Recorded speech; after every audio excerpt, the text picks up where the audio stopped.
Fort Hood incident.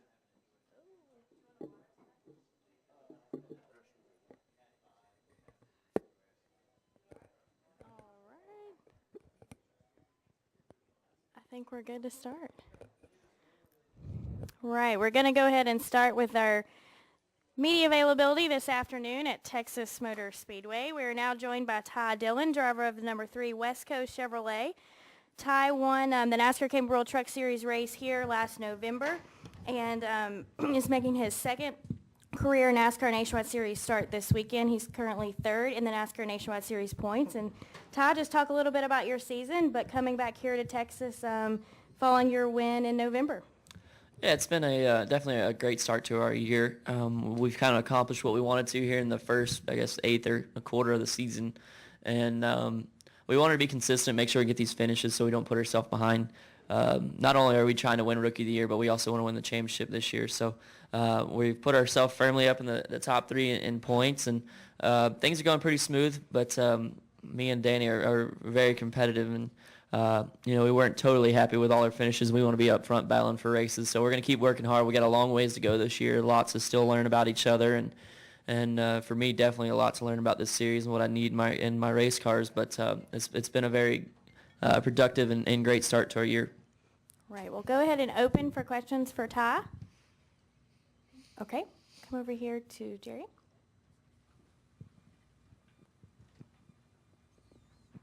Hey, Ty, Jerry Fraley from the Dallas Morning News. I know it's very early in this season, but I'm just curious, as you're learning, do you find you're learning being around the Cup guys as much as anything, or does that stand out at all for you? Yeah, definitely. We're the cool thing about the Nationwide Series is that we get to run with the Cup guys pretty much every weekend, or at least the top drivers in the Cup Series almost every weekend with Kyle Busch and Brad Keselowski and the other guys, Matt Kenseth, the guys who jump in and run these cars. And for a rookie like me who doesn't have any Cup experience other than a couple tests, it's awesome to be able to go out there and race against these guys and get that kind of experience. And that way, if you can beat them, you can handle the next level. So, and that's my ultimate goal, is to make it to the next level. So I enjoy running with those guys. All right. Additional questions for Ty? Okay. We can get a microphone in the back, and then we'll come up front to Brad. Toby Christie, dailypitstop.com. Ty, a lot of the other rookies don't have very much experience at mile-and-a-half racetracks. You do, though. Have they kind of come to you for any advice at a track where Sprint Cup Series regulars dominate quite a bit? No, I don't think they're going to ask me for any advice. But the rookie class this year is really strong, as you can tell, with Chase and I both being in the top 5 in points and fairly competitive each weekend and week out. But I think we're all pretty much rookies to the mile-and-a-halves in a NASCAR Nationwide insurance car. So I still got a lot to learn, and I'd be more than welcome to give them what I know, but most of that's through the Truck Series and just a couple races here and there in the Nationwide Series on mile-and-a-halves. All right, we'll go to Brad and then Bob. Brad Norman, NASCAR.com. Ty, with your kind of seminal win last year for RCR here, is that something you think about every time you pull up to the track now? Is it something you'll always think about throughout your career when you come to Texas? Yeah, but I'm kind of the guy that, and I kind of wipe my slate clean every time I come to a racetrack, whether it's a good finish or a bad finish. I don't want to have lingering thoughts of I came here and won last year.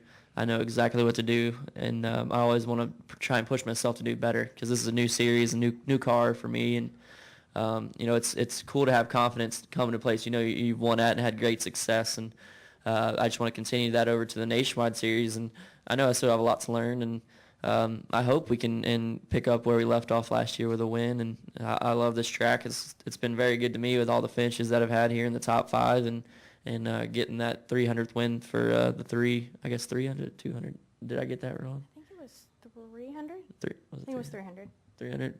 That's that tells you how much I lingered on it. Oh, maybe 100. Maybe 100. Well, yeah. See, there you is go. Is that right? Okay. Yeah. All right, we'll go to Bob.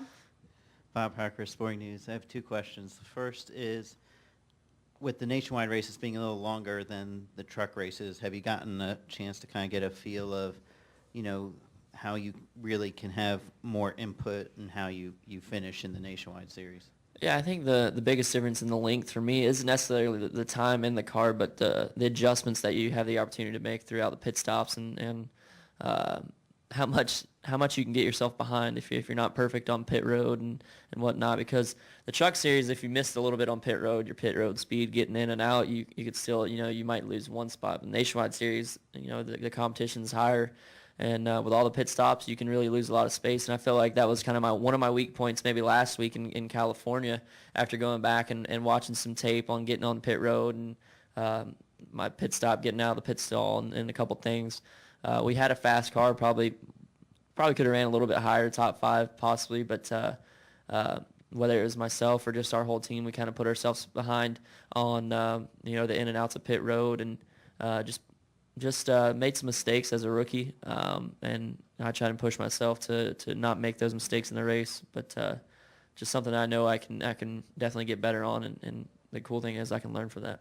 And next week, Darlington, you raced there last year. I assume you're happy you got that race kind of under your belt last year, now that you're full-time this year. Yeah, for sure. I think it took me till about 3/4 of the way through the race to really figure out how to get around that place in Darlington. It's definitely the toughest track I've ever been to try and learn the proper groove. And I've done a lot of dirt racing, a lot of racing in different series at different racetracks. And Darlington's a different animal, and I'm very glad to get that first run there out of the way. And I feel like I can go there now, and I know what I need for my race car to at least run the top 5 and hopefully battle for a win. So I'm looking forward to going back now. All right, Dustin? Dustin Long, MRN.com. Got a couple questions. First off, with the way the season has started, with having top 10s except for the 11th place finish, is that what you expected, what you thought, or is that a little bit better, a little bit worse than what you hoped? Well, I always expect to try and run in the top 5, but to run, I guess, as far as back as 11th as our worst finish is definitely a good thing. I'm not going to discredit it, but I know what my team's capable of, and I know what I feel like I'm capable of, and been somewhat disappointed with some of the finishes. I was disappointed with, I guess, 8th last week, so I just want to get up there and win. I feel like I push myself really hard. I'm the only person that can push myself as hard as I do, and even though it is my rookie season, I want to be up there battling with these guys right away because I want to win the championship in my rookie year. And also just curious, with you and Austin, I know your schedules keep you guys busy. Are the schedules keeping you busier where you don't spend as much time with him, or you don't get to talk to him as much as years past, or are you able to do more now as you guys both move up? Because both have gotten off to pretty good starts so far this season. Yeah, and the cool thing is we only live about 100 yards from each other, so he lives just right up the hill, and we still get enough time to where I'm ready to get away from him during the week. But no, it's I think it's good for us to stay busy. We grew up racing 3 or 4 times a week, so both of us are really enjoying the fuller schedules this year, and we always have time for each other, whether it's at the racetrack or going to dinner or playing golf or whatnot. So we still get our time in together and still are able to really feed off each other. And I've stayed for probably more cup races this year than I have in the last couple of years, just because every time I feel like with him I can always go pick his brain after practice and stay for the cup race, and something about just having your brother in the race, that's kind of the next level up. It's always been beneficial to me to put a headset on and feel like I'm part of the team and get in there and learn from all the mistakes or good things that he's done. More times than not, it's good things, but the mistakes are what really helps me out even more, because I feel like I've been through it too when I'm able to listen to him and be a part of his race team on Sundays. Okay, we're going to go to the back, and then we're going to come up front and end with Alan. Janine Cloud with Skirts and Scubs. Kind of to follow up on that, the theme of racing all the time, what do you find are the challenges and maybe some of the advantages of running more races? I know you went in the truck series, you only run a few, and now you're racing almost every weekend. For me, I don't feel like there's any disadvantage for running every weekend. I was a little depressed last week having the weekend off, and I'm not looking forward to, after Darlington, having a couple weeks off. I want to race every week because I race 70 or 80 times a year going up through the series, running dirt and stuff. So I'm used to that racing back-to-back grind, and I always made myself better through that because I could build on some momentum and really keep my mind sharp and learn. And it's always been about learning. And for me, and I'll never feel like I won't stop learning driving because the more I race, the more you can learn. You never stop learning. So I'm excited to get to our 26-week or whatever it is stretch in the middle of the season because I feel like my team, I have the best guys that are preparing great race cars, and I feel like I'll definitely excel being able to race week in and week out. Okay, we'll end with Alan. Alan Cavana, NASCAR.com. You touched on it a little bit, but at the end of the day, at the end of a race, are you comparing your finishes to like the Regan Smiths and Trevor Baynes of the world, or are you comparing yourself to other rookies and people who, I mean, with your experience level? I mean, how do you compare yourself at the end of the day? I try to compare myself to the Cup drivers because that's what I want to be. Even though I am a rookie, I keep an eye on our rookie battle because it's going to be a good one, and I feel like that's also going to be one of the championship battles too. But I'm here to win races. I'm not really here to finish fifth or.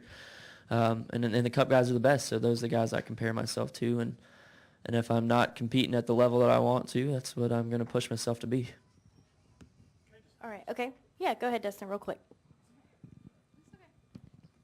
Ty, obviously there's been all the big debate about the Cup guys in the Nationwide Series, and how does it help you where at some races the best you're going to finish is fifth or sixth? You know, just to fans are like, what's the point of that? How's it helping a younger guy getting, I'm not going to say getting your butt kicked, but sometimes that happens. I mean, how does that help, and why does that matter, or or is there a frustration with sometimes you have to accept sixth or seventh is first place in class? Yeah, more times than not, they are kicking our butt. The Cup guys are, but if I were to go out here and the Cup guys weren't in the race, and if I were to finish second or third, I'd feel like I didn't have anything else to learn. I wouldn't feel like I had to push myself. I'd feel like I could come back here next time and have a chance to win. But when you got the best guys in the sport come down here and they finish in the top five and I finished sixth or seventh and still felt like I had a good car through practice,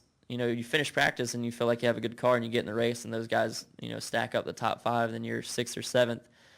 And, you know, it really gives you something to think about coming back to the next race and gives you something to learn on. And because there's been plenty of times, even this year, I felt like I've had the best race car and finished seventh or eighth, and every single car in front of me is Cup guys. So if I didn't have those guys to push myself, I don't think I wouldn't be as good driver for hopefully one day when I make it to the Sprint Cup Series. All right, Ty, thank you for your time today. Thank we you. wish you the best of luck this Appreciate it. weekend. And it is worth noting that a Sunoco Rookie of